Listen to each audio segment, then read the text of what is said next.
The plan to start logging along Highway 4 comes as the province brings in new policies that are going to affect the future of logging on Vancouver Island and across BC. For nearly 2 years, the government's been reviewing raw log exports, and now the province is ready to act on that review. The Forest Minister announced his plans today at the Truck Loggers Association's annual convention in Victoria. The response he got was lukewarm at best. CTV's Stephanie Sherlock reports. The province says it's a bid to step up harvesting on the coast by addressing the high cost of logging and the low value of timber. We know that the coast is a high-cost area to operate in, and so we think these steps to reduce costs for the industry are going to increase that economic activity.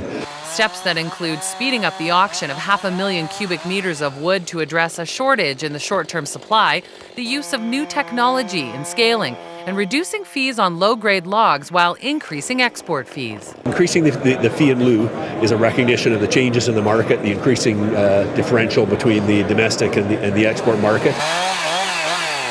What it will do is create additional employment in logging, which it's good to have additional logging employment, but we also need to make sure that we've got more access to fiber for manufacturing.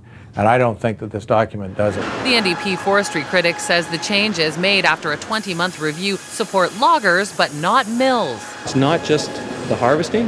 Those jobs are really important. It's also the manufacturing jobs. We have to get those jobs as well. And he says the province is ignoring the advice of its own Timber Export Advisory Committee. It looks innocent, but it's not, and it will basically make all of the west coast of the Vancouver Island exportable and not available for domestic use, and it's another nail in the coffin. But at least one industry insider applauds the changes. That's all very good news in terms of putting people to work, putting logs in front of mills, keeping economic activity going, and generating revenue for the Crown. If they can implement the changes before the provincial election, which many others don't think is possible. Stephanie Sherlock, CTV News, Victoria.